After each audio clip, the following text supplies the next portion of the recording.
talking about acquiring Greenland and so on. That's of course unacceptable. Until yesterday, we couldn't rule out anything.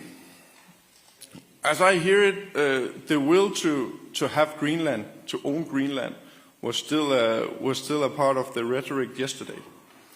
But as I said, respectful dialogue through the right channels is what we have been seeking from the get-go, and I also feel that's the intention now from the other parties, and I'm happy for that. The discussions between the President and Rutte yesterday was about the common goal, the thing we actually agree on. We have to do more on security in our area, in the Arctic area.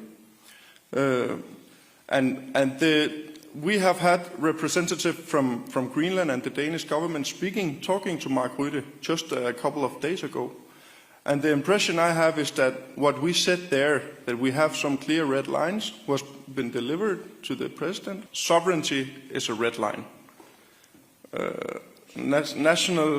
Our integrity and our borders and international law is definitely a red line that we don't want anyone to cross, and I don't think that is strange at all. We choose the Kingdom of Denmark. We choose the EU. We choose NATO. This is not only a situation for Greenland and the Kingdom of Denmark.